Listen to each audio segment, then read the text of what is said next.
साऊथला सगळेच घाबरतात. साऊथला दरवाजा नको, साऊथमध्ये टॉयलेट नको. मी इतक्या केसेसमध्ये पाहिलंय की लोक कर्जबाजारी होतातच. तर मनी प्लांटचं पण एक असं शास्त्र आहे की बऱ्यापैकी आपण असं मनी प्लांट कोणाच्या घरात तुम्ही पाहिला असेल तर तो असं बॉटलमध्ये ठेवलेला असतो आणि तो खाली पसरलेला असतो, पण तो रायझिंग असला पाहिजे. You should rise. शनिवार वाड्याची गोष्ट अशी आहे की जेव्हा बाजीराव पेशव्यांनी शनिवार वाडा बनवला तेव्हा तो शनिवार वाडा बनत असताना त्यांनी वास्तुशास्त्राचे नियम फॉलो केले होते. बाजीराव पेशव्यांनी 20 वर्षामध्ये 40 लढाया लढले आणि जिंकले, एकही हारले नाही. आम्ही नंतर अभ्यास करताना असं लक्षात आलं की हा वास्तूचा इम्पॅक्ट होता. अनेकांचे असेही प्रश्न असतात की अरे पण हे घर माझं नाहीये, मी तर भाड्याने राहतोय, मग मला वास्तूला इम्पॉर्टन्स देणं गरजेचं आहे का? समजा इथे एखाद्या विषारी साप सोडला तर तो कोणाला चावेल? इथे असलेल्यालाच चावेल, ना की तो इथलं रजिस्ट्री चेक करेल, कोण मालक आहे त्याला जाऊन चावेल, असं तर होणार नाही. हॅलो, हाय, नमस्कार, मी जयंती वाघधरे. मित्रांनो, आजचा पॉडकास्ट हा खूप महत्त्वाचा आहे, कारण आजचा पॉडकास्ट जर तुम्ही नीट लक्ष देऊन ऐकला तर तुमच्या घरातही यश येऊ शकतं, भरभराट येऊ शकते, पण त्यासाठी कर्म करणं हे खूप महत्त्वाचं आहे. याच निमित्तानं आपल्यासोबत आहे वास्तुशास्त्र तज्ज्ञ आचार्य शीलरत्न शीलवंत. खूप खूप स्वागत आहे तुमचं. थँक्यू. आणि अगदी सुरुवातीला मी जसं प्रेक्षकांना म्हटलं की आजचा पॉडकास्ट खूप महत्त्वाचा आहे कारण वास्तूविषयी आपण बोलणार आहोत. आणि मगाशी तुम्ही खूप महत्त्वाचं मला ऑफ द कॅमेरा म्हटलं की वास्तूनं तुम्हाला यश मिळू शकतं, तुमच्या घरात भरभराट येऊ शकते, पण त्यासाठी कर्म करणं खूप महत्त्वाचं आहे. आणि अगदी सुरुवातीला मला खरं तर तुमच्या अनुभवाविषयी जाणून घ्यायचं आहे, कारण तुम्ही खूप जास्त शिक्षण घेतलेलं आहे आणि इतकं शिक्षण घेतल्यानंतर आज तुम्ही वास्तुशास्त्राकडे वळलात, याला नक्की काहीतरी कारण असेल, तर ते कारण आम्हाला जाणून घ्यायचं. खरं तर मी बाय एज्युकेशन पाहायला गेलं तर मी डबल MBA आहे, डबल पोस्ट ग्रॅज्युएट आहे. माझ्याजवळ वास्तूमधल्या 8 डिग्री आहेत, 8 सर्टिफिकेशन्स आहेत. आणि इकडे यायचं कारण म्हणजे मी जेव्हा लंडनला शिकत होतो, मी शिकून परत जेव्हा भारतात आलो तेव्हा आमची एक फार्मास्युटिकल कंपनी होती आणि त्या कंपनीचा एंट्रन्स साऊथ वेस्टचा होता आणि नॉर्थ ईस्टला त्याच्या टॉयलेट्स होते. So we made a big losses, म्हणजे आम्ही जवळजवळ 4 करोडाचं नुकसान त्या दरम्यान तिथे केलं होतं. तर जेव्हा ही फॅक्टरी सुरू झाली किंवा हे ऑफिस सुरू झालं होतं तेव्हा आम्हाला कल्पना नव्हती की वास्तूबद्दल काहीच कल्पना नव्हती आणि आम्ही सगळे एफर्ट्स घेत होतो. पॅन इंडिया कंपनी लॉन्च केली होती, खूप सारे एम्प्लॉईज, खूप सारे सेल्स टीम आणि खूप सारे एफर्ट्स आम्ही घेत होतो. पण त्या एफर्ट्सला कुठेही असं म्हणतात ना की यश मिळत नव्हतं. आणि दरम्यानच्या काळामध्ये माझ्या वडिलांचे एक मित्र, जवळचे मित्र, ते माझं ऑफिस पाहायला आले. त्यांनी ऑफिस वगैरे पाहिलं आणि त्यांना शास्त्राबद्दल थोडीफार माहिती होती. तर त्यांनी ऑफिस फिरलं जाताना म्हणले, बाळा तुझं चुकलंय बरं का काहीतरी, तर तू वास्तू कन्सल्ट करून घे म्हणून. तर मी स्वतः उच्च शिक्षित असल्यामुळे सो कॉल्ड तर ते त्याच्यात आपलं कधी विश्वास नव्हता आणि मी असं ठरवलं की ठीक आहे, म्हणजे त्यांचं एक सजेशन आहे म्हणून. पण तेव्हा कधी मला असं वाटलं नाही की मला कन्सल्ट करावं म्हणून. तेव्हा माझं व्यवस्थित चालू होतं सगळं. लेटर ऑन काही दिवसांनी तिथे तो इम्पॅक्ट यायला लागला. मग आमचे डिसिजन्स चुकायला लागले, बरंचसं नुकसान व्हायला लागलं आणि मग मला राहून त्या काकांनी सांगितलेली गोष्ट आठवायची की वास्तूचं काहीतरी असू शकतं. मग बरंच नुकसान झाल्यानंतर मग मला लक्षात आलं की आपण एकदा ट्राय करायला काय हरकत आहे, बघूया तरी की काय इम्पॅक्ट येतोय. आणि मग आम्ही ऑफिस शिफ्ट केलं. तर ऑफिस शिफ्ट केल्यानंतर अशा काही गोष्टी घडल्या काही कालांतराने की ज्याच्यामध्ये लक्षातच आलं की हे काहीतरी मिरॅक्युलस इम्प्रूव्हमेंट होतात. जिथे एखादी साधीशी गोष्ट करायला आम्हाला त्रास व्हायचा, नवीन वास्तूत आल्यानंतर मग ते अगदी इझी व्हायला लागल्या, गोष्टी इझी फॉल इन प्लेस व्हायला लागल्या. बिझनेस इम्प्रूव्ह झाला, सेल्स टीम इम्प्रूव्ह झाली आणि हळूहळू आम्ही ग्रो करायला लागलो. तर तिथे मला तो इम्पॅक्ट लक्षात आला. मग मी त्याच्यावरती अभ्यास करायला सुरू केलं की हे कसं झालं, काय झालं. मी बरीचशी पुस्तकं वाचली. त्यावेळेस बरेचसे कन्सल्टंट होते, मी सगळ्यांचे अपॉइंटमेंट घ्यायचो, सगळ्यांना भेटायचं, सगळ्यांना बोलवायचं रादर. तर I have spend lot money on the वास्तू कन्सल्टिंग. पण मग मी काही पॉईंट्स काढायचो आणि ते जे काही पॉईंट्स सांगतायत ते मी चेक करायचो. क्रॉस चेक केलं तर 19-20 बरोबर असायचे. मग मला लक्षात आलं की मला समजतंय आता. आणि then I started correcting my house. माझं घरापासून सुरू केलं. मग घराचे काही चेंजेस केले. मग आमच्या अजून काही प्रॉपर्टीज होत्या तिथे चेंजेस केले आणि मग मी चेक करायचो की कसा इम्पॅक्ट येतो. जसं जसं इम्पॅक्ट चांगला यायला लागला मग माझ्या भोवतालची जी लोकं होती ती बघत होती की हे सगळं काहीतरी इम्प्रूव्हमेंट होते लाईफमध्ये, गोष्टी छान छान घडतायत. तर मग कोणी कुठल्या एम्प्लॉईनी सांगितलं की माझ्यासाठी तुम्ही सर ट्राय कराल का, माझ्या घरी बघाल का, असं करत करत मग ते रेफरलवर रेफरल करत करत कन्सल्टंटच झालो. तर असा प्रवास आहे. सो तुम्ही स्व अनुभवानं खरं तर आज वास्तुशास्त्राचा अभ्यास केलाय आणि आज तुम्ही इंडस्ट्रियल वास्तुशास्त्र एक्सपर्ट आहात. सो मला एक प्रश्न विचारायचा आहे की तो म्हणजे एखाद्या वास्तूमुळे तुमच्या आयुष्यात भरभराट होऊ शकते, पण त्याच वास्तूमुळे कदाचित तुमचा डाऊनफॉल ही होऊ शकतो. अशा गोष्टी घडल्या आहेत का कधी? म्हणजे ऑफकोर्स त्या वास्तूमुळे म्हणजे त्यात काही बदल कदाचित केले असतील किंवा काही कारण असू शकतात, तर याविषयी मला याच्यासाठी माझ्याजवळ खूप छान उदाहरण आहे तुम्हाला सांगायला. की जसं आपण शनिवारवाडा आज सगळ्यांनाच माहिती आहे. शनिवारवाड्याची गोष्ट अशी आहे की जेव्हा बाजीराव पेशव्यांनी शनिवारवाडा बनवला तेव्हा तो शनिवारवाडा बनत असताना त्यांनी वास्तुशास्त्राचे नियम फॉलो केले होते. आणि जर का तुम्ही आजही गुगलवरनं मॅपवरनं चेक कराल ना, तर अगदी 90 डिग्रीची तटबंदी आहे. उत्तरेचा द्वार आहे, पूर्वेचा द्वार आहे. आणि तो उत्तरेचा द्वार म्हणजे मनी ऑपॉर्च्युनिटी देणारा, साहजिकच पैसा देणारा द्वार त्यांच्या ज्याला दिल्ली दरवाजा म्हणतात तो तिथे होता. पूर्वेचा एक द्वार होता. पूर्वेला शास्त्रामध्ये 2 लॉर्ड मानलेले आहेत, एक जयंत आणि इंद्र. आणि तो त्या झोनमध्ये जर का दरवाजा आला तर तो तुम्हाला विक्ट्री देतो. तर बाजीराव पेशव्यांनी 20 वर्षामध्ये 40 लढाया लढले आणि जिंकले, एकही हारले नाही. तर त्याच्यामध्ये आम्ही नंतर अभ्यास करताना असं लक्षात आलं की हा वास्तूचा इम्पॅक्ट होता. आणि नंतर जेव्हा तिथे डेव्हलपमेंट होत गेली, म्हणजे त्यांच्या पिढ्या वाढत गेल्या, तसं ती वास्तू अपुरी पडायला लागली. मग आपण अजून बिल्डिंग्स बनवल्या. मग त्यांनी बदामी हौद तिथे बनवला. बदामी हौद फेमस आहे. साऊथ ईस्ट दिशेला त्यांनी पाण्याचा हौद केलेला होता. म्हणजे साऊथ ईस्ट दिशा ही आग्नेय, आग्नेय म्हणजे अग्नीची दिशा, आणि अग्नीच्या दिशेमध्ये त्यांनी पाणी आणलं होतं.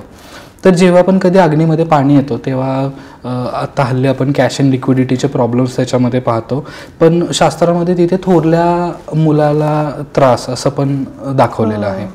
तर जसं माधवराव पेशवे वरनं खाली पडले हजारी कारंज्यावर आणि त्यांच्या मांडीचं हाड मोडलं आणि काही दिवसांनी त्यांचा मृत्यू झाला, तो इन्सिडन्स त्या गोष्टीला रिलेट करतो. आणि जसं की नारायण पेशव्यांचं नंतर नारायण पेशवे शेवटी ते ह्याच्यामध्ये वास्तूमध्ये कर्ता म्हणून झाले. तर त्यांचा एक इम्पॅक्ट आपण बघू शकतो की साऊथ वेस्टला नंतर तिथे एक दरवाजा उघडला गेला, तो आजही आहे तिथे, त्याला नारायण दरवाजा म्हणतात. तर साऊथ वेस्ट हे ऑलरेडी नेगेटिव्ह डोर्स आहेत, तो तिथे ओपन केला. आणि तिथून ते पहिले त्या त्यांच्यासाठी जे हे करायला परफॉर्मन्स करायला ज्या स्त्रिया यायच्या त्या डोरनी यायच्या आणि त्या डोरनी जायच्या, तर त्याच्यासाठी तो डोर ओपन केला गेला होता. तर तो डोर ओपन झाल्याबरोबर त्यांचे नेगेटिव्ह स्ट्रिंग सुद्धा ओपन झाले. आणि मग त्याच्यामुळे जो इम्पॅक्ट यायला लागला, तर नैऋत्य दिशेमधला जो इम्पॅक्ट येतो घरातल्या कर्त्यावर येतो. नारायण पेशवे जेव्हा स्वतः गादीवर बसले ते फार कमी वयामध्ये गादीवर बसले, पण ते कर्ते झाले होते आणि म्हणून त्याचा इम्पॅक्ट त्यांच्यावर आला. त्यांच्याच चुलत्याने त्यांची डेथ घडवून आणली आणि तो इम्पॅक्ट आहे. साऊथ वेस्टमध्ये असलेले पैखाने, तिथे पैखाने होते साऊथ वेस्टमध्ये, तर त्या साऊथ वेस्टच्या पैखान्यांसाठी असलेला पाण्याचा जो स्रोत होता, अंडरग्राऊंड टँक्स जर का आपण पाहिलं तर अंडरग्राऊंड टँक्स हे नेगेटिव्ह एनर्जी स्टोअर करतात आणि बऱ्यापैकी त्याला पॅरानॉर्मल सुद्धा समजलं जाऊ शकतं. तर मग ते काका मला वाचवा ते तिथून आलं असावं असं आम्हा सगळ्यांना वाटतं. तर आपण हेच एकच उदाहरण त्याच्यामध्ये पेशव्यांचं घेतलं की ज्याच्यामध्ये उत्तरेच्या द्वारामुळे त्यांची भरभराटी झाली, पूर्वेच्या द्वारामुळे त्यांना विक्ट्री मिळाली. नैऋत्याचं द्वार जसं ओपन झालं किंवा बदामी हौद तिथे झाला, तसं त्यांच्या फॅमिलीमध्ये नुकसान व्हायला लागले, प्रीमॅच्युअर डेथ व्हायला लागल्या आणि फायनान्शियल लॉसेस झाले. तर जसं हा वाडा पहिला बांधला होता तेव्हा ब्रिटिशरसुद्धा येऊन पाहायचे की हा कोण माणूस आहे जो इतका श्रीमंत आहे, जो राजा नाही पण राजापेक्षा जास्त त्याच्याजवळ संपत्ती आहे. तर इतकं त्या वास्तूचा प्रभाव त्यांच्यावर होता. आणि नंतर ती वास्तू हळूहळू कालांतराने बिघडत गेल्यानंतर त्यांना ते नेगेटिव्ह इम्पॅक्ट आले आणि मग त्याचा तो ह्रास होत गेला. म्हणजे हा अभ्यास केल्यानंतर खरं तर या गोष्टी लक्षात येतात. पण कमिंग बॅक टू आपलं जे घर असतं किंवा घरातलं जे वास्तू आहे, मी अनेकदा असंही ऐकलंय की तुमच्या घरातली दिशा त्याप्रमाणे तुम्ही कलर्सचा वापर केला पाहिजे, रंगांचा वापर केला पाहिजे, कुठल्या रूम मध्ये कोणता रंग असायला पाहिजे किंवा कुठल्या दिशेत कोणता रंग असायला पाहिजे, त्याच्याने फार फरक पडतो. हो, त्याच्याने सुद्धा इम्पॅक्ट येतो. पण बऱ्यापैकी कसं आहे ना की हल्ली आपण पाहायला गेलं तर मॉडर्नाइज जसं झालं, आपण बऱ्यापैकी असं पाहतो की एखादाच कलर आपण घराला देतो आणि मग आपण एलिमेंट्स वापरतो. जसं सोफा आला तर त्या सोफ्याचा काहीतरी कलर वगैरे घेऊन. तर आम्ही बऱ्यापैकी प्रॅक्टिसमध्ये असं सजेस्ट करतो की पूर्ण घराला एकच कलर ठेवा आणि जे पण काही तिथे त्या रूममध्ये जे काही वस्तू येणार ते त्या वास्तूच्या अकॉर्डिंगली तिथले प्लेसमेंट्स करा. जसं की समजा उत्तर दिशा आली तर उत्तर दिशा ही पाण्याची जलतत्वाची आहे, तर तिथे आम्ही व्हाईट, ब्लू, ग्रे शेड सुद्धा आम्ही सजेस्ट करतो. पण तोच ब्लू आम्ही साऊथ ईस्टला स्ट्रिक्ट अवॉइड करतो. साऊथ ईस्ट ही अग्नीची दिशा आहे, अग्नीची दिशा आहे. अग्नीमध्ये जर का पाण्याचा कलर आला तर तो नेगेटिव्ह इम्पॅक्ट येणार आहे. मग तसंच जर का रेड कलर नॉर्थला आला तर तो तिथे नेगेटिव्ह काम करणार आहे. जसं की नॉर्थमध्ये मनी अँड ऑपॉर्च्युनिटीची डिरेक्शन आहे, जेव्हा पण तिथे रेड कलर येईल तर it will impact on the money and opportunity. तर असं ते हँड इन हँड आहे. तर मग माझ्या प्रॅक्टिसमध्ये मी बऱ्यापैकी असं करतो की लोकांना चॉईस कमी होऊन जातात. मी म्हटलं की निळा द्या तर मग ती चॉईस कमी होऊन जाते. तर मी त्यांना असं सांगतो की इथे लाल आणू नका. तर तो इट मेक सेन्स राईट की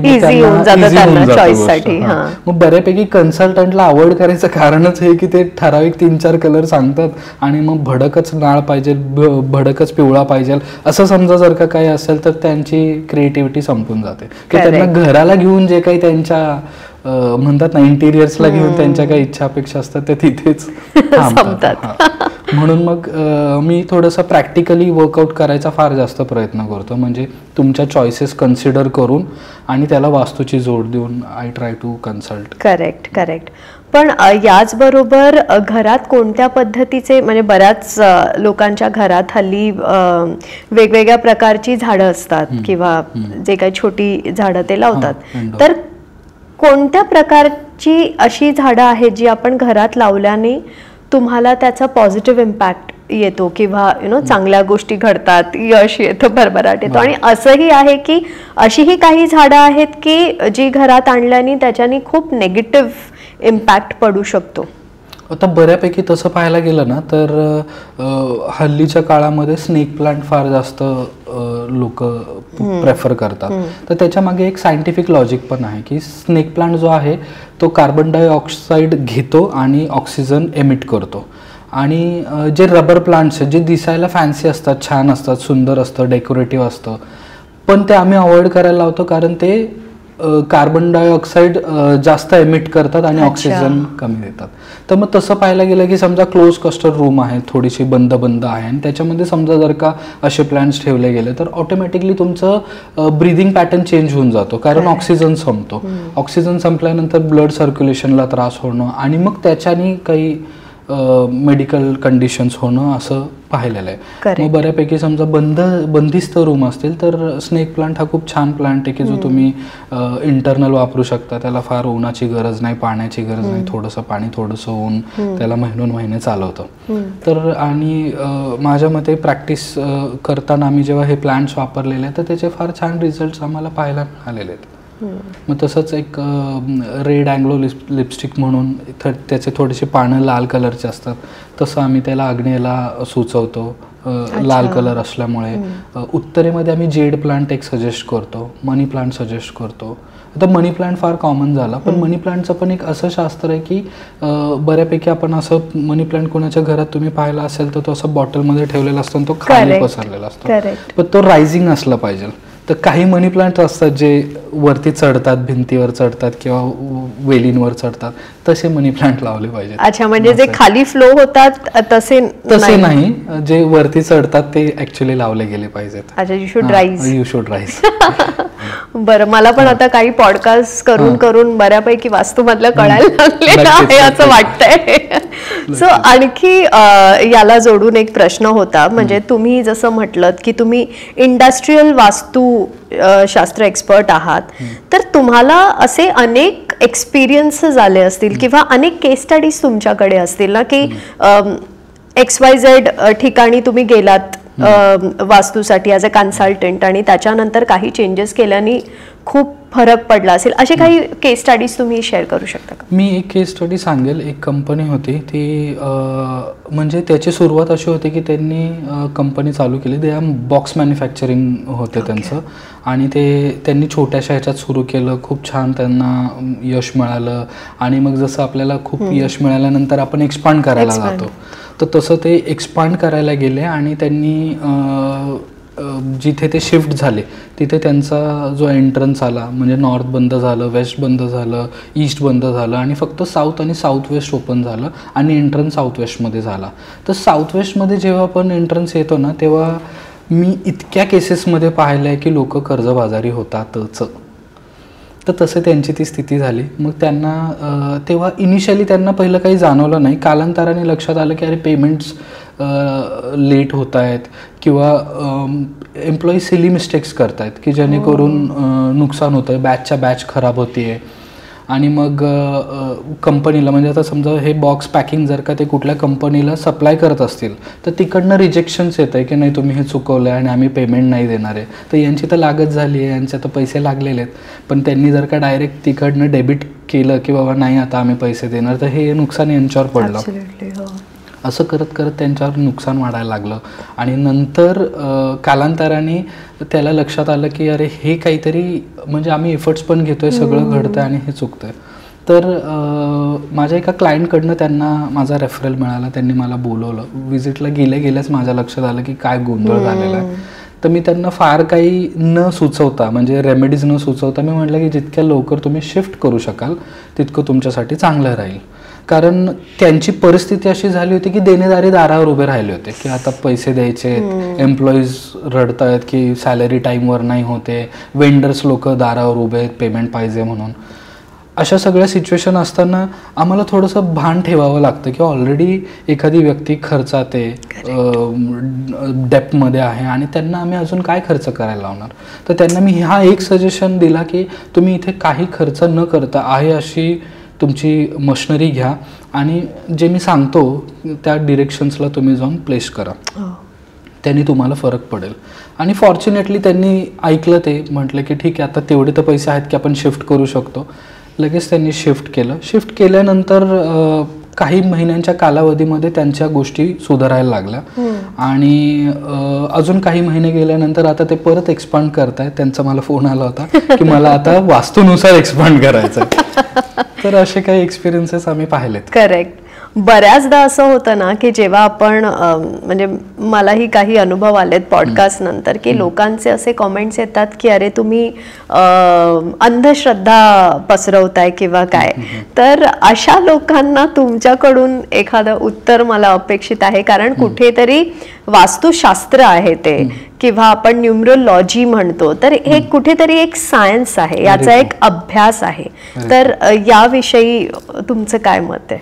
ॲक्च्युली खरं तर सांगू का, हल्लीच्या काळामध्ये आम्हाला सुद्धा त्रास होतो जेव्हा अशा प्रकारच्या रील्स आम्ही पाहतो. आमचेच क्लायंट आम्हाला रील्स पाठवतात, सर हे बघा काय म्हणतात की इथे जर का तुम्ही दरवाजा पाडला तर पैशाचा पाऊस होईल. तर ॲक्च्युली असं काही होत नाही. ओव्हर द नाईट कुठली गोष्ट घडत नाही. आणि जर का तो पाऊस पडायचाच आहे तर त्याच्यासाठी तुम्हाला पहिलं काहीतरी पेरलं गेलं पाहिजे, तुम्हाला काहीतरी कर्म केले गेलं पाहिजेत. ते त्या लोकांसाठी ॲप्लिकेबल आहेत की ज्यांनी एफर्ट्स घेतलेले आहेत आणि कुठेतरी ग्लिच होत आहे. म्हणजे आम्ही मेहनत सगळी करतोय आणि पण ते यश आम्हाला येत नाही, तर त्याच्यासाठी आपण शास्त्राची मदत घेऊन तिथून आपण त्यांची अडचण सोडवू शकतो. पण तुम्ही म्हणाल की मी अशी बसून राहिलेली, मला दरवाजा पाडून द्या आणि पैशाचा पाऊस पाडा, तर ते शक्य नाही आहे. आणि जसं तुम्ही पण म्हटले की हे सायन्स आहे, याच्या मागे काही शास्त्र, काही सायंटिफिक गोष्टी आहेत, काही लॉजिक्स आहेत, तर ते फॉलो केले तर रिझल्ट हे नक्की मिळतात. ही अंधश्रद्धा नाही आहे, मी स्वतः एक्सपिरियन्स केलेला आहे. फक्त एवढंच आहे की ज्या प्रकारे मांडलं जातं, आता बिईंग अ कन्सल्टंट मी जर का आलो आणि मी तुम्हाला म्हटलं की उद्या तुम्हाला नोकरी लागणार, तर तुम्ही ते ऐकलं, तुम्ही ते हेरले, तुम्हाला उद्या नोकरी नाही लागली, तर तुम्ही पहिलं मला म्हणणार की अरे हे शास्त्र खोटं आहे. कारण प्रत्येक गोष्टीला निसर्गाने वेळ दिलेला आहे, असं ओव्हर द नाईट काही घडत नाही. म्हणून जेव्हा पण कधी आम्ही कन्सल्टंट म्हणून जातो, आम्हाला हा भान ठेवणं खूप गरजेचं आहे की आपण एखाद्याची अपेक्षा वाढवतोय पण आणि कमी पण करतोय. आणि ऑलरेडी लोक जेव्हा त्रासात असतात आणि तुम्ही त्यांना अशा काहीतरी मिसगाईड करता, ह्याला मी मिसगाईडच म्हणेल की अगदीच 40 दिवसात असं होईल, 40-43 दिवसात असं होईल, असं काही होत नाही. त्याच्यासाठी कर्मही तितकीच महत्त्वाचे आहेत आणि त्याच्यासाठी वास्तूही तितकीच महत्त्वाची आहे. करेक्ट. आणि याचबरोबर एक खूप महत्त्वाचा प्रश्न आहे वास्तुशास्त्राच्या बाबतीत, तो म्हणजे साऊथ ही जी डिरेक्शन आहे, साऊथला सगळेच घाबरतात. म्हणजे असं म्हटलं जातं साऊथला दरवाजा नको, साऊथमध्ये हे नको, साऊथमध्ये टॉयलेट नको किंवा काय, कारण मग म्हटलं जातं की ह्याच्याने आजार पण येऊ शकतं, फायनान्शियल लॉसेस येऊ शकतात. तर हे खरं आहे की हे मिथ आहे साऊथ विषयी जे म्हटलं जातं? जर का आपण एंट्रन्सेस कन्सिडर केले साऊथचे, तर तुम्ही जर का बघाल ना, तर मोठ्या मोठ्या इंडस्ट्रीज ह्या साऊथ फेसिंग आहेत. जसं की टाटाचा पिंपरी चिंचवडमधला प्लांट साऊथ फेसिंग एंट्रन्स आहे, किंवा तुम्ही अंबानीच्या फॅक्टरीज बघाल साऊथ फेसिंग एंट्रन्सेस आहेत. तर एंट्रन्सेस साऊथमध्ये असल्यामुळे उलटं आम्ही असं पाहिलं आहे की फार जास्त राईज मिळतो. म्हणजे इंडस्ट्रीज लोकांना तर फार छान त्याचा रिझल्ट आहे, कारण साऊथ दिशा ही तसं पाहायला गेलं तर वास्तुशास्त्रानुसार आम्ही नेम फेमसाठी सुद्धा पाहतो आणि इंडस्ट्रीयल डेव्हलपमेंटसाठी सुद्धा पाहतो. तर माझ्या प्रॅक्टिसमध्ये मी असं नाही पाहिलं की साऊथ म्हणून जर का त्रास होत असेल तर तसं नाही आहे. पण साऊथपासनं वेस्टकडे जर का आपण पाहिलं तर साऊथ डिरेक्शनपासून वेस्टपर्यंत जेवढ्या डिग्रीज येतात त्या डिग्रीजमध्ये जर का कुठे एंट्रन्स आला तर निश्चितच तो तुम्हाला कर्ज देतो, अडचणी देतो, त्रास देतो. सेंटर ऑफ द साऊथला एंट्रन्स असेल तर काही अडचण नाही, सेंटर ऑफ द वेस्टला एंट्रन्स असेल तर काही अडचण नाही, सेंटर ऑफ द नॉर्थला एंट्रन्स असेल काही अडचण नाही. जर का तो सेंटरला 0 डिग्री नॉर्थला आहे तर काही अडचण नाही. पण जर का तो इकडे तिकडे शिफ्ट झाला, म्हणजे उपदिशांमध्ये जर का तो गेला तर त्रास. सो बेसिकली हा अभ्यासाचा भाग आहे आणि तुम्ही फक्तच साऊथ म्हणून हे लागू नाही होत. आणि तुम्ही जे साऊथ म्हणता ते कन्सल्टंटच्या दृष्टीने नेहमी साऊथ असतंच असं नाही. करेक्ट. कारण त्याच्यासाठी अभ्यास लागतो, त्याच्यासाठी तुम्हाला एक प्रॉपर सेंटर काढावा लागतो, डिग्रीज कॅल्क्युलेट करावे लागतात की नॉर्थ कुठे आणि किती डिग्रीला टिल्टेड आहे. जसं मी आता इथे तुमचं चेक केलं तर 14 डिग्रीजला नॉर्थ तुमचं टिल्ट आहे, तर तुम्ही जे नॉर्थ पकडता तर ती 14 डिग्रीज ऑलरेडी टिल्टेड आहे. तर मग सगळ्या दिशा 14 डिग्रीजने टिल्ट असणार आहेत, सरकलेल्या असणार आहेत. तर तुमच्या दृष्टीने जो साऊथ असतो तो युजली नसतो, कारण युजली 0 डिग्रीवर फार कमी प्रॉपर्टीज बनतात आणि ज्या 0 डिग्रीवर बनतात ना त्या बऱ्यापैकी ऑस्पिशियस असतात. मला वाटतं हे भरपूर अभ्यासाचा भाग आहे आणि आपण त्यात पडायला नको, एखाद्या कन्सल्टंटलाच कन्सल्ट केला पाहिजे. मला ह्याच्यावर अजून असं सांगायचं वाटतं की आपण करोडोंची इन्व्हेस्टमेंट करतो, लाखोंचं इंटेरियर करतो. एखादा कन्सल्टंट हायर करायला काही फार पैसे लागत नाहीत. म्हणजे हल्ली आता पाहायला गेलं तर अगदी 10,000 रुपयापासून लाख रुपयापर्यंत बरे कन्सल्टंट मिळतात. करेक्ट. एवढी करोडोंची इन्व्हेस्टमेंट जेव्हा आपण करत असतो तर मला असं वाटतं की ही एखादी कॉस्ट आपण इन्व्हॉल्व केलीच पाहिजे आणि मग त्याच्यातनं तुम्हाला ते बाकी पुढच्या प्रोग्रेससाठी बरं राहतं. करेक्ट. तो स्वतःचा डॉक्टर होण्यापेक्षा कन्सल्टंट हायर केलेलं बेटर आहे. एक वेगळा प्रश्न मला करायचा आहे, म्हणजे आपण स्वतःचं घर असतं तेव्हा आपण वास्तू वगैरे करतो कारण आपल्याला तिथे राहायचं असतं कायम, म्हणून ते खूप महत्वाचं. पण अनेकदा ना अनेकांचे असेही प्रश्न असतात की अरे पण हे घर माझं नाहीये, मी तर रेंटनी राहतोय किंवा मी तर भाड्याने राहतोय, मग मला वास्तूला इम्पॉर्टन्स देणं गरजेचं आहे का? खूप छान प्रश्न आहे हा. आता ॲक्च्युली तसं पाहायला गेलं तर तुमचा ड्युरेशन पण मॅटर करतो, की समजा तुम्ही महिनाभर 2 महिना किंवा वर्षभर राहणार असाल तर तितका इम्पॉर्टन्स द्यायची गरज नाही. पण तुम्ही कालांतराने खूप वेळ राहणार असाल तर तो इम्पॉर्टन्स देणं महत्त्वाचं आहे. कारण वास्तुशास्त्र म्हणजे जसं गुरुत्वाकर्षणाचा नियम आहे तसाच वास्तूचा एक स्वतःचा नियम आहे. तर अशा केसेसमध्ये आम्ही पाहिलेलं आहे की जरी तुम्ही रेंटवर राहत असाल आणि तिथे जर का त्या वास्तूची ठेवण चांगली असेल तर तुमची भरभराट होते, आणि समजा जर का ती वास्तू खराब असेल तर तिथे तुम्हाला अडचणी येतात, त्रास होतात, भले ती भाड्याची असो. कारण जसं गुरुत्वाकर्षणाचा नियम आहे तसाच वास्तूचा स्वतःचा नियम आहे. आणि मी बऱ्यापैकी लोकांना असं पण एक्सप्लेन करतो की समजा इथे एखाद्या विषारी साप सोडला तर तो कोणाला चावेल, इथे असलेल्यालाच चावेल, ना की तो इथलं रजिस्ट्री चेक करेल, कोण मालक आहे त्याला जाऊन चावेल, असं तर होणार नाही. सो जिथल्या एनर्जीज त्या तिथे इम्पॅक्ट करतात. तुम्ही कधी कधी असंही एक्सपिरियन्स केलं असेल, समजा जर का तुमचं घर वास्तूनुसार असेल आणि ऑफिस नसेल तर तुम्हाला घरात बरं वाटतं आणि ऑफिसमध्ये आलं की त्रास होतो, किंवा जर का घर वास्तूनुसार नसेल आणि ऑफिस बऱ्यापैकी चांगलं असेल तर तुम्हाला घरात गेल्यावरती त्रास होतो. तर त्या एनर्जीज इम्पॅक्ट करतात. Correct correct. सो तुम्ही रेंटनी जरी राहताय तरी तुम्हाला वास्तू हे फॉलो करायलाच पाहिजे. ओके. पण याचबरोबर आणखी एक प्रश्न, बऱ्याचदा प्रेक्षकांना ना महत्वाचा हा प्रश्न वाटतो, खूप रिलेटेबल वाटतो, तो म्हणजे पैसा. तर असं म्हटलं जातं की तुमचं वास्तू जर चांगलं असेल तर मग तुमच्या घरी पैसा येतोच. मग ऑफकोर्स त्याला तुमची कर्म महत्वाची आहेच. पण मग असे काही रेमेडीज आहेत का वास्तुशास्त्रामध्ये, किंवा अशा काही गोष्टी केल्यानं तुम्हाला पैसे येतात आणि ते टिकतात सुद्धा? आता तसं पाहायला गेलं तर शास्त्रात एक सूत्र लिहिलं आहे, पूर्व प्लवे भवे लक्ष्मी. म्हणजे पूर्वीची स्पंदनं जर का घरामध्ये आली तर तुमच्या घरामध्ये लक्ष्मीचा वावर असतो, असं शास्त्रात लिहिलेलं आहे. पण त्याला आपण असं पण म्हणूया की जर का उत्तर, ईशान्य, पूर्व ह्या 3 दिशा उगम दिशा आहेत, दक्षिण, नैऋत्य, पश्चिम ह्या अस्त दिशा आहेत.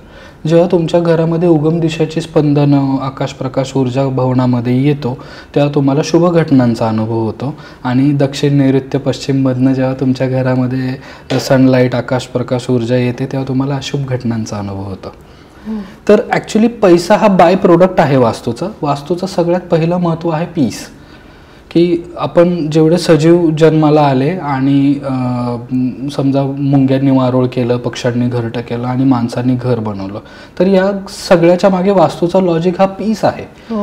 आणि जिथे तुम्ही शांती आहे, आराम करायचा आहे, तुम्हाला रेस्ट करायची आहे, आणि हे सगळं करत असताना जर का ते फॉल इन प्लेस असेल तर तुम्हाला त्या त्या दिशांचे गुण अनुभवायला मिळतात. जसं की उत्तरेचं द्वार असेल तर तुम्हाला पैसे, ऑपॉर्च्युनिटीज येतात. त्या ऑपॉर्च्युनिटीजमधनं तुम्ही पैसे कमवू शकता किंवा धनधान्य कमवू शकता. आग्नेय दिशा चांगली असेल तर आग्नेय दिशा शास्त्रामध्ये प्रथमेष्टिका मांडलेली. कुठलंही कार्य घटित होण्यासाठी आग्नेयचे आग्नेय असणं फार महत्त्वाचं आहे. मग समजा तुम्ही एखादा बिझनेस चालू केला, तुम्हाला वॉकिंग्स पाहिजेत किंवा तुम्हाला कस्टमर पाहिजे तर नॉर्थ चांगली पाहिजे. तुम्हाला रोलिंग पाहिजे, पैसे व्यवस्थित पाहिजे तर आग्नेय चांगली पाहिजे. आणि पश्चिम दिशेतनं आपण प्रॉफिट अँड गेन्स पाहतो. समजा तुमची पश्चिम दिशा चांगली असेल, तिथे काही दोष नसतील तर तुम्ही तिथे प्रॉफिट अँड गेन्स करू शकता. पश्चिमच्या लागूनच एक दिशा आहे जी वेस्ट, साऊथ वेस्ट आम्ही म्हणतो, जी सेव्हिंग्सची दिशा आहे. ती दिशा व्यवस्थित असेल तर तुमचे पैसे सेव्हही होतात. असं सगळं सगळ्या दिशा इंटरनेट आहेत. तर हे सगळं कॅल्क्युलेशनचा भाग आहे आणि त्यासाठी कन्सल्टंट गरजेचं आहे. ते आम्हाला जमणार नाहीये. तरी आपण एवढं लक्षात ठेवायचं आहे की जसं की आकाश प्रकाश ऊर्जा ह्या उत्तर आणि ईशान्य किंवा पूर्वेतनं आल्या पाहिजेत भवनामध्ये. उत्तरेला लाल रंग नको, दक्षिणेला निळा रंग नको. एवढं जरी फॉलो केलं तरी बऱ्याचशा गोष्टी घडतात. आणि त्यातल्या त्यात कॅश, लिक्विडिटीच्या डिरेक्शन्स ह्या आग्नेयतनंच पाहायला मिळतात. बऱ्यापैकी आग्नेयमध्ये निळा कलर असणं, काळा कलर असणं, आग्नेयमध्ये पाणी असणं हे तुम्हाला फायनान्शियल शॉक्स देतं. आम्ही असंही पाहिलेलं आहे की अशा घरांमध्ये राहणाऱ्या लोकांना लोक शोधत येऊन टोप्या घालतात, म्हणजे नुकसान करतात, फसवतात पैशाला, असं सुद्धा पाहिलेलं आहे. अरे बापरे. पण असे काही केस स्टडीज तुम्ही शेअर करू शकता, म्हणजे असे काही अनुभव किंवा असे काही उदाहरण जे तुम्ही स्वतः अनुभवलेले आहेत? आता मला माझं स्वतःचंच उदाहरण द्यायचं म्हटलं तर सुरुवातीला आम्ही ज्या घरामध्ये राहत होतो, जो फॉर्च्युनेट आम्हाला मिळालं होतं तर त्याचं उत्तरेचं द्वार होतं. तिथे आम्ही इतकी प्रगती केली, म्हणजे आमच्या घरामधले सगळे मेंबर्स देवर अर्निंग, म्हणजे माझ्या आईला सुद्धा रेंटचे पैसे मिळायचे आणि असं सगळ्यांना पैसे येत होते. आणि तिथे आम्ही खूप जास्त पैसे कमवले, कारण ते नॉर्थमध्ये एक N3 N4 म्हणून एक झोन येतो, तर तो जिथे लॉर्ड कुबेर शास्त्रामध्ये मांडला जातो तो द्वार आमच्याजवळ होता. तर तिथे आम्ही पाहिलं की खूप सारा पैसा आला. आणि जसं मी तुम्हाला म्हटलं की नैऋत्याची माझी फॅक्टरी होती, तिथं खूप सारा पैसा गेला. तर येस, डिरेक्शन्स वाईज जर का एंट्रन्सेस असतील तर तुम्हाला तो प्रभाव मिळतो. आणि अनेकदा वास्तुशास्त्र आणि आजारपण ह्याचंही एक कुठेतरी इंटरलिंक्ड आहे. म्हणजे तुमच्या जर दिशा योग्य नसतील किंवा तुम्ही जिथे राहता किंवा झोपता किंवा ह्या सगळे फॅक्टर्स पण खूप इम्पॉर्टंट आहेत. तर हे आजारपण आणि वास्तूचं काय नेमकं मला आता एक केस स्टडी आठवते की जेव्हा आजारपण आपण कन्सिडर करतो ना, तेव्हा उत्तर ईशान्य ह्या 2 डिरेक्शन्स फार महत्त्वाच्या आहेत. जसं की उत्तरेमध्ये जर का काही दोष असेल तर घरातल्या महिलांना आजारपण येतं. ईशान्येमध्ये जर का काही दोष असतील तर ओव्हरऑल घरातल्या लोकांची हेल्थ खराब असते. म्हणजे बॅक टू बॅक कोणी ना कोणी, मुलगा झाला की आई झालं की वडील, असं कोणी ना कोणीतरी त्या घरांमध्ये आजारपण असतं. त्यातल्या त्यात ईशान्येला टॉयलेट असेल किंवा सेप्टिक टँक असेल तर ते फार भयावह आहे. म्हणजे त्याला फार जास्त काळजी केली पाहिजे असा तो विषय आहे. एक केस स्टडी मला आठवते. एक 26-27 वर्षाचा मुलगा होता. त्याच्या घरामध्ये ईशान्य दिशेला सेप्टिक टँक होता आणि त्याला लुनॅटिक अटॅक्स यायचे, फिट्स यायच्या त्याला. तर त्याच्या घरच्यांनी बाबा बुवा सगळं करून झालं आणि त्यांना काही तो रिझल्ट मिळत नव्हता.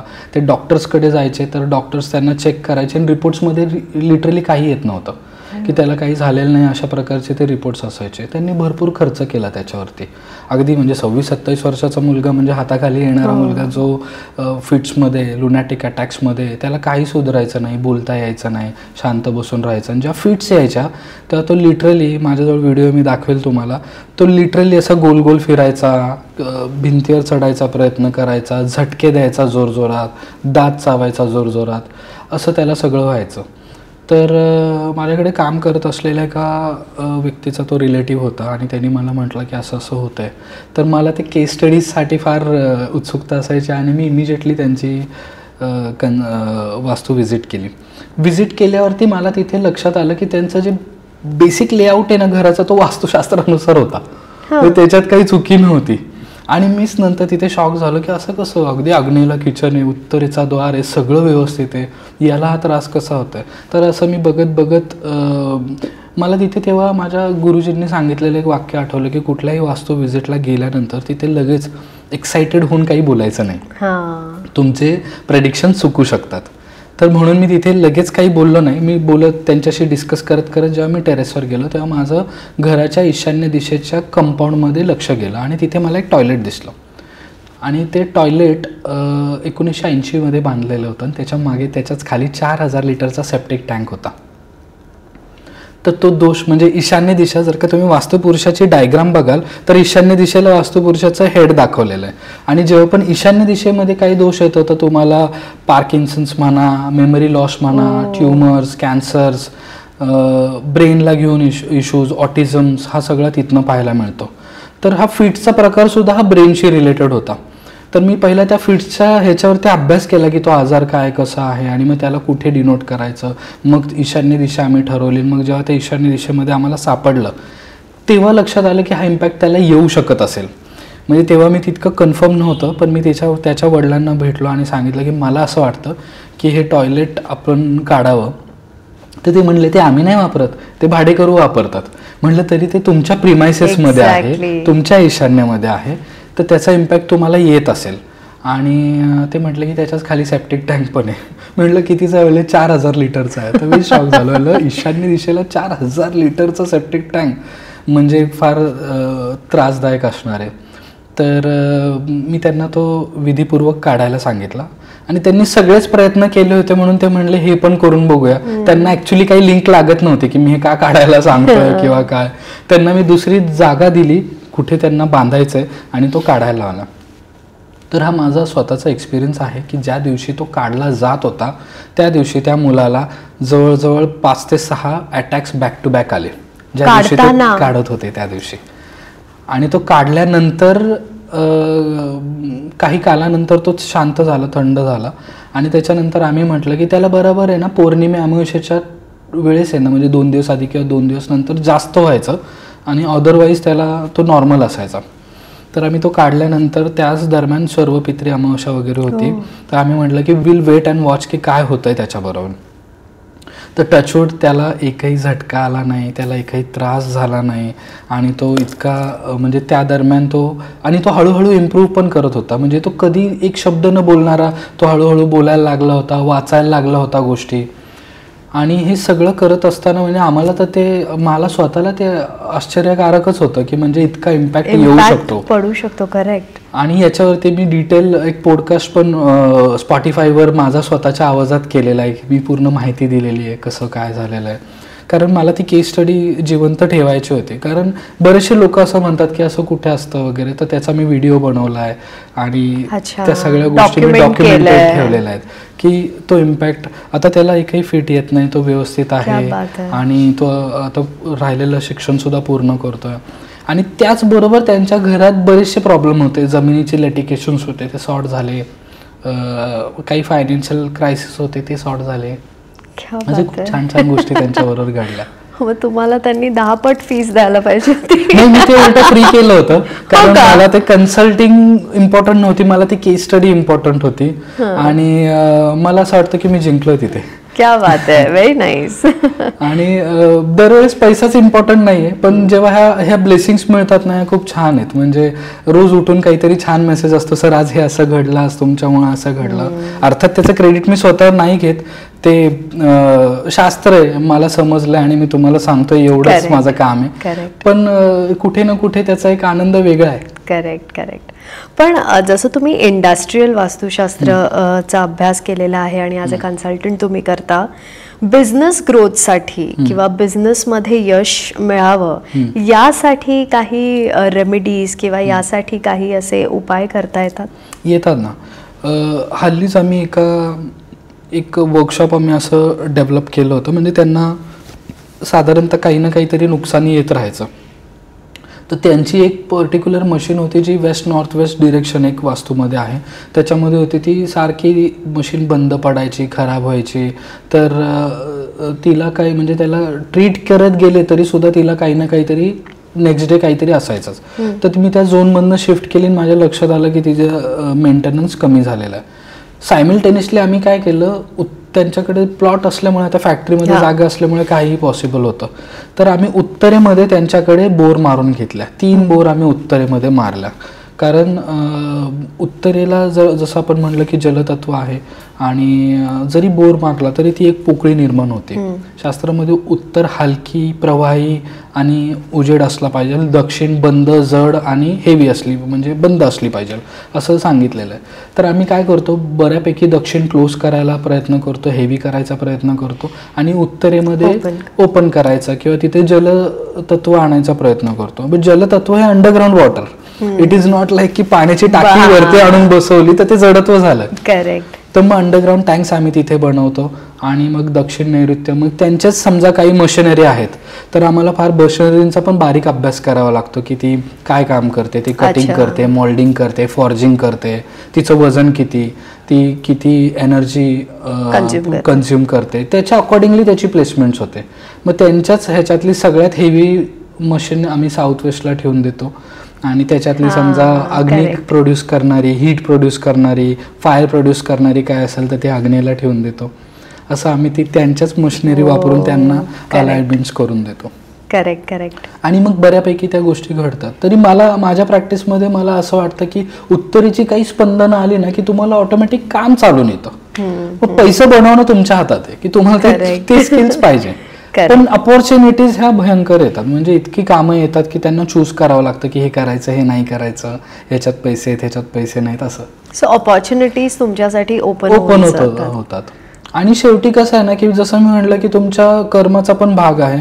म्हणजे तुम्ही वास्तू केली, तुमच्याकडे लोक आले आणि तुम्ही प्रत्येकाकडनंच पैसे काढायचे म्हणून कामं करायला लागला तर मग ते दॅट वोंट वर्क. म्हणजे त्याच्यानंतर कुठेतरी तुमचे तर तुम्हाला हे भान ठेवूनच करायचं आहे की ठीक आहे, आपल्याला ह्या अपॉर्च्युनिटीज येतात तर ह्याचा आपण प्रॉपर यूज केला पाहिजे. मला आपल्या सगळ्या प्रेक्षकांसाठी, म्हणजे जे त्यांना हे कळेल आणि जे आम्ही करू शकतो आमच्या घरात, म्हणजे मी ही प्रेक्षकांपैकी एक स्वतःला समजून तुम्हाला हा प्रश्न विचारते की अशा काही 3-4 गोष्टी आम्हाला सांगा ज्या वास्तुशास्त्राप्रमाणे तुम्ही कधीच केल्या नाही पाहिजे, ज्यांनी खूप नुकसान होऊ शकतं आणि ह्या गोष्टी आपण अवॉइड करू शकतो, अशा काही.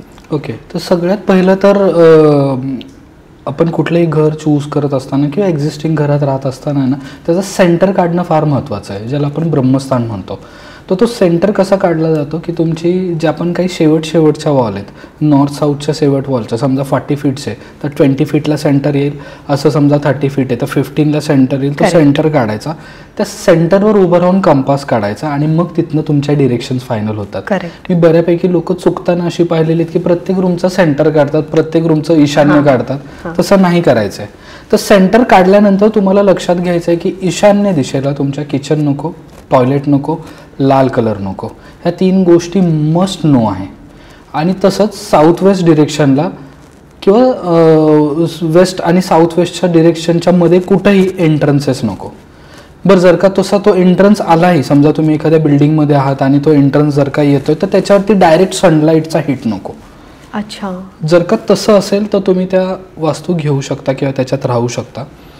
प्रामुख्याने असं बघा की पूर्वेची स्पंदनं, उत्तरेची स्पंदनं घरामध्ये येतील. ते नॅचरली तेव्हा काही कुठल्या वास्तू कन्सल्टंटची गरज पडत नाहीत. फॉर्च्युनेटली गोष्टी चांगल्या राहतात घरामध्ये. आणि आग्नेयमध्ये निळा कलर किंवा आग्नेयमध्ये हल्ली किचन ओट्या, आग्नेय म्हणजे नक्की कोणती? पूर्व आणि दक्षिणेच्या मध्ये आग्नेय दिशा येणार. आणि तिथे समजा किचन असेल तर वेल अँड गुड, नसेल किचन तिथे तर लक्षात घ्या की तिथे ब्लू कलर नाही आला पाहिजे किंवा ब्लू पडेल, ब्लूचा कंटेंट असलेला कुठलाच कलर तिथे आणायचा नाहीये किंवा काळाही कलर तिथे आणायचा नाहीये. बऱ्यापैकी समजा बरीचशी लोक ही मिस्टेक पण करतात की आग्नेय समजून तिथे किचन घेतात, पण तो जो किचनचा टॉप असतो तो काळ्या कलरचा असतो. एक्झॅक्टली. तर तो जर का तुम्ही व्हाईट केला तर वेल अँड गुड, ग्रीन केला तर वेल अँड गुड, पण अवॉइड तिथे ब्लॅक करायचं. पण ज्यांचा ब्लॅक असेल त्यांनी काय तर त्यांनी काय करू शकतात की समजा जेवढी गॅस रेंज आहे त्या गॅस रेंजच्या खाली तुम्ही ग्रीन कलरचा दगड ठेवू शकता किंवा ग्रीन कलर लावू शकता, ग्रीन पेंट करू शकता की जेवढं तुमचं गॅस बर्नर आहे तेवढं तुम्ही करू शकता.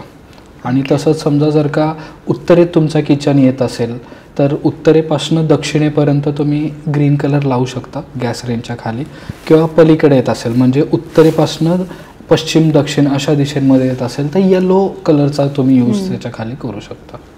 क्या बात आहे. तर या गोष्टी आपल्याला लक्षात ठेवणं खूप गरजेचं आहे. आणि याचबरोबर नॉर्थ ईस्ट मध्ये टॉयलेट नको हे खूप जास्त ऐकलेलं आहे मी. आणि प्रत्येक पॉडकास्ट मध्ये हे ऐकते की नॉर्थ ईस्ट मध्ये टॉयलेट नको. त्याचं कारण असं आहे ना की आम्ही प्रॅक्टिसमध्ये, आता मी माझ्या तरी प्रॅक्टिसमध्ये बऱ्याच ठिकाणी पाहिलं की नॉर्थ ईस्टचं टॉयलेट आल्यानंतर बऱ्यापैकी हेल्थ इश्यूज राहतात आणि मेजर हेल्थ इश्यू राहतात. असे काही आजार जे तुम्हाला घेऊन जातील सोबत, असे काही आजार त्या घरांमध्ये पाहायला मिळतात. त्यातला कॅन्सर एक आहे. परत ब्रेन ट्युमर्स मी बऱ्यापैकी पाहिलेले आहेत. ट्युमर्स वेगवेगळ्या पद्धतीचे पाहिलेले आहेत जेव्हा नॉर्थ ईस्टमध्ये टॉयलेट येतो. आता सायंटिफिकली पाहायला गेल्यानंतर लॉजिक काय आहे ना की earth is tilted towards north east 23 degree. तर जे काही रोटेशन होतं ते north east to south west होतं. म्हणजे the flow of the energy flows from north east to south west. म्हणून ईशान्य दिशेला महत्व आहे. मग ईशान्य दिशा ही उगम दिशा आहे. उगम दिशेमध्ये जर का टॉयलेट ठेवलं तर टॉयलेट हे वेस्ट डिस्पोज करणारं काम, म्हणजे डिस्पोज ऑफ करणारं काम. तर तो डायरेक्ट जी एनर्जी आपल्याला घरात आली पाहिजे ईशान्य दिशेतली ती डिस्पोज ऑफ तिथेच होणार आहे. तर मग जिथे तुमची जी ज्याला आपण जैविक किंवा प्राणिक ऊर्जा म्हणतो ती प्राणिक ऊर्जाच तिथे संपली तर मग तुम्हाला हेल्थ इश्यूज तरी येणार आहेत. करेक्ट. त्यामागचं ते लॉजिक आहे. शास्त्रामध्ये प्रत्येक गोष्टीच्या मागे लॉजिक आहे, पण अनफॉर्च्युनेटली ते कोणी एक्सप्लेन करत नाही किंवा ते करता येत नाही बऱ्याचशा लोकांना. त्याच्यामुळे ते अंधश्रद्धेकडे घेऊन गेलं असं. करेक्ट.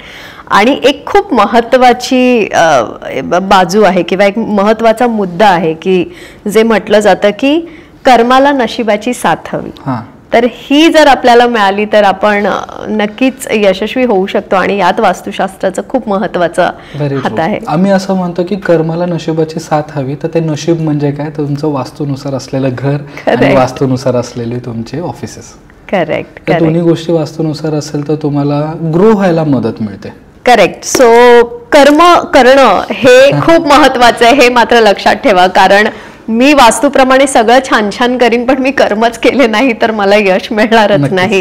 हे या पॉडकास्ट मधून एकूण सगळ्यात महत्वाचा टेक अवे आहे जो आपण सगळ्यांनीच लक्षात ठेवायला पाहिजे. Thank you so much sir. आज तुम्ही इतकं तुमचा अभ्यास आमच्यासोबत शेअर केला आणि अनेक केस स्टडीज तुम्ही आम्हाला सांगितले, त्यामुळे आपल्यासाठी एक आय ओपनर आहे हे, आणि नक्कीच या गोष्टींची काळजी घेतली पाहिजे. Thank you and all the best. Thank you so much. Thank you.